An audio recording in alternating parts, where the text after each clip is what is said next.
What is this shirt? What's a Cylon? What's Battlestar Galactica? So for you sci-fi noobs, it's basically a show about space colonies trying to get back to Earth. Most of the humans have been killed by a treacherous bunch of robots called the Cylons. And there's kind of a Judas called Baltar, I think, that's sort of like the one human that they spare, and then he becomes their little like spy to try to hunt them down. Now, I'm talking 1980s or whatever it is, 1970s Battlestar Galactica. You can look this up. Don't bother with the remake. Like all remakes, it's utter garbage, and I didn't know what the hell to make of it. It looked like somebody's like drug-induced. I don't know. Maybe I'll have to go back to it sometime. Some people supposedly loved it. I don't know if it was like pushing a big gay agenda. I mean, I didn't want anything to do with it, right? I just watched like part of one episode and I was like, I'm out, eject. It was so bad. I just had to get the hell out. And I don't understand who that can appeal to. It's beyond my imagination. I just don't understand. So anyway, who doesn't like evil robots, right? So look at the clip and you'll immediately get a flavor for some 80s, what you might call cheeseball, but you know what? Sci-fi, certain sci-fi, right, had this thing where you knew it was cheeseball, but you still wanted to see what was going to happen with the action. You still wanted to see where the plot was going to go. And this 80s, the original version, right now, I don't know if there was a really earlier version than that. I'm pretty sure there wasn't. But anyway, this 80s version had a lot of good family stuff, right? Like, and I'm not talking like, young kids family. I'm talking about like there was like this kind of patriarchal grandpa guy that was the leader. And you realize these are survivors of the human race, right? If the robots get this human race, from what they know, that's it. This is like a ragtag bunch of ships fleeing from like a surprise attack that basically killed all the humans on whatever planet they were on. And they're going back to like some long forgotten myth of the Earth, right?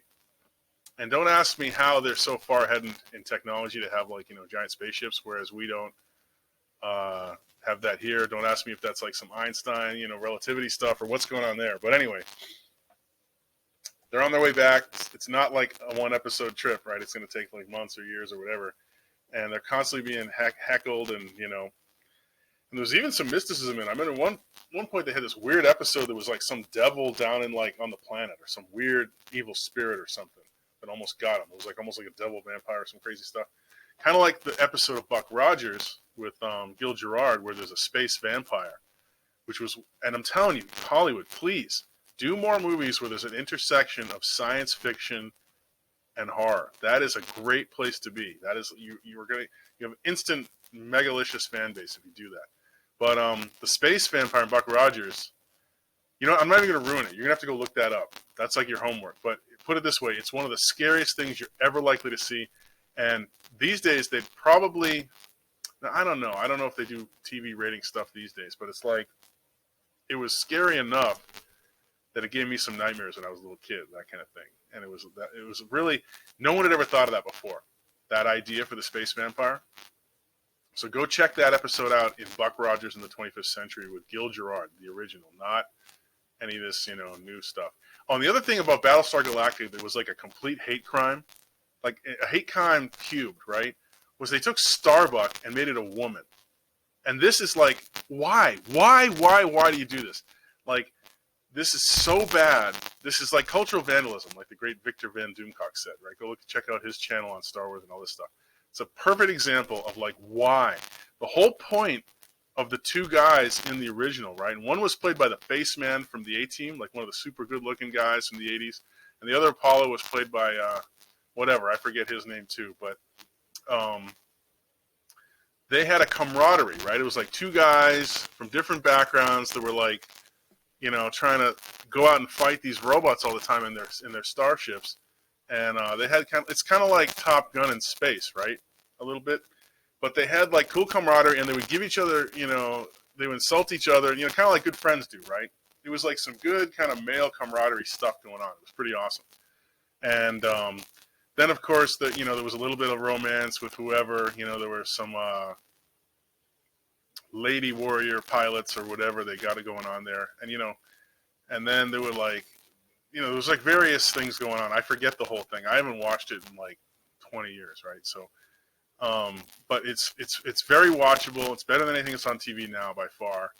And if you can get past the cheese factor, it's got a Star Wars feel. Like the space battles are almost like Star Wars and Buck Rogers. And what I'm amazed at is like, why isn't there more stuff like that? Like everybody loves Star Wars and BattleStar Galactica and Buck Rogers and all this stuff. Why aren't there like shows all over the place like that? Instead, we have like 10,000 shows with like annoying CSI, like federal agents busting down people's doors and trampling on their rights, and beating up people, and like it's always an evil whitey or some anti-white racist BS, like, oh, we can't have gun owners. No. It's almost like you wonder if it's like really politically driven at the end by these corporations. It's like, so when you get a smell of that, then that's like a bad smell, right? You don't want to watch anything like that. It's like, ugh, come on, man. Quit trying to staple your social justice warrior agenda onto like sci-fi. The whole point of sci-fi is to get out of the world we're in and all that BS and see people out there, fighting the good fight for like, whether it's feudalism in space like Star Wars, and like this is kind of like feudalism in space too, and that's something I'm gonna like write a book about or do more videos about, because I'm gonna keep screaming that from the rooftops until they stop with this BS that Star Wars is a Western. No, you usury banker bastards. Like Star Wars is feudalism in space, and arguably Battlestar Galactica is kind of like one kingdom did a sneak attack and almost wiped out their like horrible rival after 1 billion years, right? They almost got them, and they're chasing them down to finish them off so they don't come back and gank them later, right? Because they're going to like have they're going to remember that they were ganked and they'll come back after they build back their strength, right, if they do. So they're trying to catch them. They can never quite catch them, for whatever reason. Maybe they don't know where they're exactly going, and Battlestar Galactica, they take all kinds of different courses to confuse them. Who knows, right? But now, even in the show, there is some social justice, right? There's like one episode I remember right at the beginning. It's probably the first episode where there's like this one ship, and they're partying it up, right? They're like champagne and cheesecake and steaks. Meanwhile, there's other like parts of, they just had to slam everybody onto the planet, onto these ships, and get the hell out of there, right? So there's a bunch of people that are like, kind of like from the ghetto and poor and all in rags, and they're like kind of scraping by, and then the warriors, Starbuck and Apollo, get in there. And they're like, "What are you guys doing? Like, why? We weren't told that you had all these resources. Like, we got people starving over here." So they take their guns in there. And they're like, "Look, man, we're gonna blow your head off if you don't start like spreading the wealth here." So there is a little bit of this social justice stuff, but it's not massively anti-white racism or like hating on. It's not like the oppression of gays or oppression of whatever this other stuff is, right? Like all this stuff, this mythological oppression crap that they're teaching in college now. It's not. And there are all kinds of different races. There's even like a weird alien monk race in one of the episodes that throw this like, it was an awesome thing. It was like a laser bolo. They had like two little like balls. They throw it, and the balls like separate like, I don't know, 3 meters, and right between it is like a yellow like deadly energy charge. So everything in its path just gets fried. It was like totally awesome. They were like they were like the Jedi Knights of like evil Jedi Knights of like the Battlestar Galactica. And I forget how they even get the one up on those guys, because those guys are badass. I think one of them kind of like doesn't get with the evil program that those other guys are onto for whatever. They're supposed to be like a little bit like religious fanatic monks or something, and somehow they start they want to gank people, but like one of them is like, look, it's wrong. These people are just innocent. Like, and I think he's the one that helps them eventually overcome them or something like that before they take over one of the ships and just hijack it or something. And you see, they need to keep their battleships because they need all the firepower they can get when these sounds come along. So if these guys just grab and hijack this big, half a mile long ship and kick everybody off it, or waste them or whatever.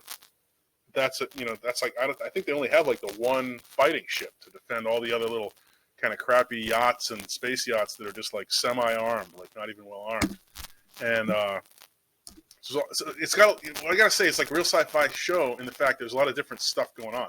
It's like old Star Trek or something. There's a lot. Each episode, you have no idea what's going to come out of it. They're going to pull out of their hat. There might be like, there's any number of things, right? In Star Trek, you had like, anything from some alien with the powers of illusion, right, to I don't know, some salt monster kind of thing that appears to everybody as your hottest old flame, but everybody looks at it a different way, and nobody realizes what's going on because it's like this weird pheromones it uses or something, mental stuff to like charm everybody. Before you know it, people are like ended up dead, and they're like, what's going on here? And it's like, and then like in one episode there is an android that's evil, and there's just like a billion different things you can come up with in sci-fi, and it lets you get off that whole social justice warrior crap. That kind of stuff just ruined Star Trek: The Next Generation. It was just so obvious, and it just stunk to high heaven. I was like having a skunk under the rug that's rotten. So we need to get back to getting rid of that stuff and stop promoting political stuff in movies and let us enjoy some plots where people like fighting back for it. But I love the idea of feudalism in space. And now Buck Rogers kind of wasn't that. Buck Rogers was more like, what was Buck Rogers like? Buck Rogers was more, no, it actually was. There was a Princess Ardala with a Draconian Empire. So yeah, it kind of was feudalism. Like Earth is kind of like the free city, right? Or the free state of Greece or whatever. And the Draconian Empire is kind of like this evil Persia. Like they're a real big empire with like, oh yeah, and the king has like something like 27 daughters, right? So he's got like different wives. So it's almost like, I think it might be actually, modeled on the Arab lands, where there's like, Jordan, there's multiple wives and all that good stuff. So yeah, she's like the 27th daughter. I remember it now. That's kind of awesome. But boy, Princess Ardala, that's like one of the hottest chicks ever on TV. Not to mention Erin Gray, who's the opposite of Buck Rogers. She's like the female warrior. She's like, wow, super awesome, right?